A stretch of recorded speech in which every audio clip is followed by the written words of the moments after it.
Anak-anak, hari ini kita akan membahas soal-soal PR kita, dimulai dengan soal PR momen. Untuk momen gaya, PR kita hanya satu nomor, yaitu perhatikan gambar ini, gaya F1, F2, F3, dan F4 bekerja pada batang A, B, C, D, seperti pada gambar.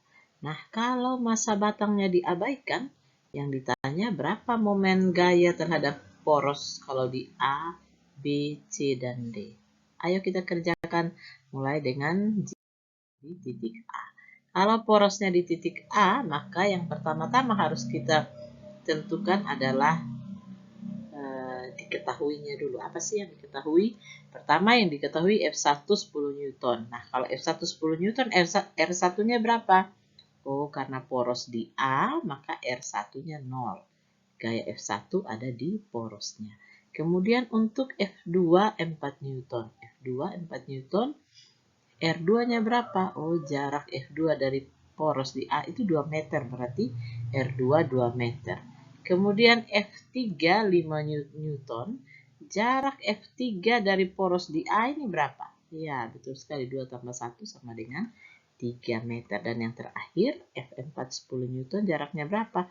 Oh, sama dengan panjang batang ini, yaitu 6 meter. Nah, selanjutnya yang ditanya apa sih? Momen gayanya berapa? Karena ada lebih dari satu gaya, maka momen gayanya merupakan sigma tau. Sigma tau yang kalau kita selesaikan, sigma tau itu karena ada 4 gaya, maka berarti sama dengan tau 1 tambah tau 2 tambah tau 3 tambah tau 4. Nah, tau itu sendiri adalah F1 kali R, F kali R. Nah, untuk tau 1, F1 kali R1. Dan karena dia di poros, kita sudah tahu bahwa hasilnya nanti adalah 0. Untuk tau 2, F2 kali R2, kita tentukan dulu tandanya. Kenapa negatif ya? Karena gaya F2 jika diberikan pada batang yang dipaku atau porosnya di A, maka batang tersebut akan bergerak searah jarum jam. Ya. Gaya F2 akan membuat batang bergerak searah jarum jam karena itu nilainya negatif. Kok searah jarum jam nilainya negatif? Cek di video sebelumnya ya. Kemudian untuk F3, gaya F3 membuat batang ini bergerak berlawanan arah jarum jam, sehingga F3 R3 nilainya positif. Dan untuk F4, gaya F4 membuat benda bergerak searah jarum jam, sehingga nilai F4 R4 itu negatif. Kalau sudah demikian, kita tinggal masukkan saja semua nilai-nilainya berdasarkan dengan yang diketahui di sebelah. Nah, F1 10 Newton, R1 0. F2 4 Newton, R2 2 meter. F3 5 Newton, R3 3 meter. F4 10 Newton, R4 6 meter. Tandanya tidak boleh berubah. Ini min tetap min. Positif tetap positif. Begitu juga min tetap min. Nah, kita berhitung satu-satu. 10 kali 0 ya 0. 4 kali 2 ya 8. Satuannya apa ya? Gabung aja dua satuannya ini. Newton meter. Itu satuan momen gaya.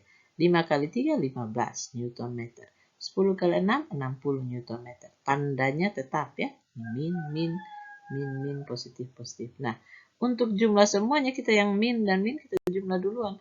Min 8, min 60, min 68. Tambah 15 berarti ya, benar sekali. Min 53 Newton meter, yang artinya besar momen gaya yang dialami batang jika poros di titik A adalah 53 Newton meter, negatif menunjukkan arahnya searah jarum jam. Jadi kalau semua gaya ini dikerjakan satu kali, maka batang ini akan bergerak searah jarum jam.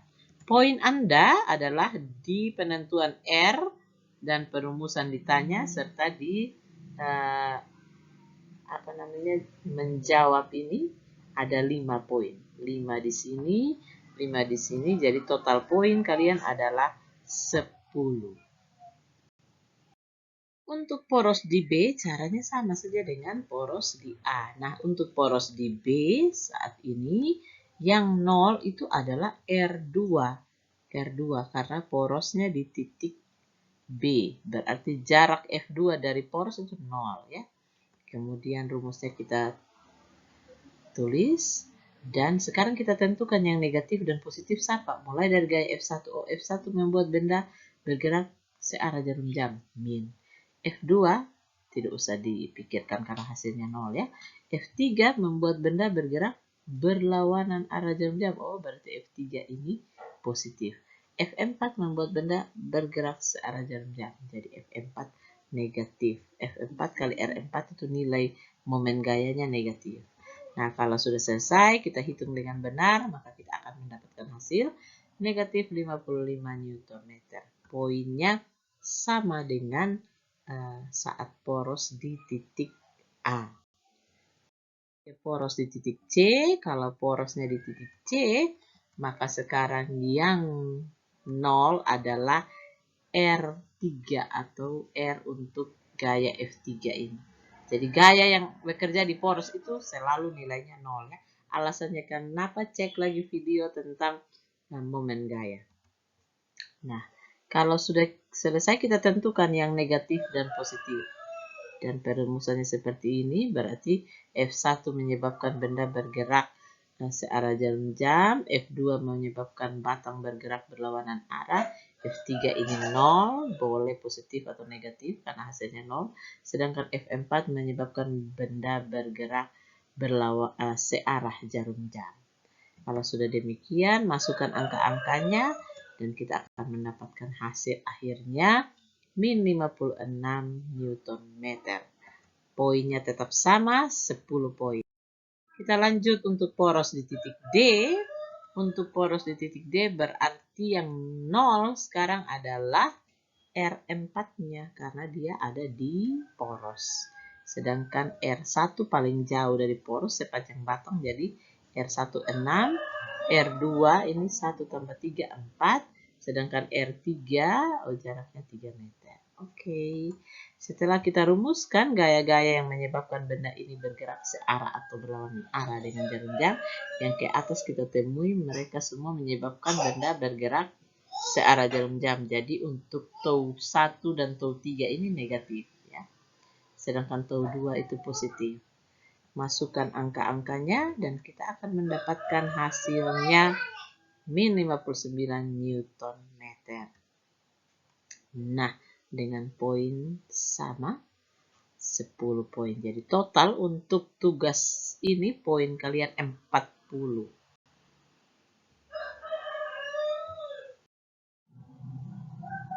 Nah, demikian pembahasan soal latihan momen gaya.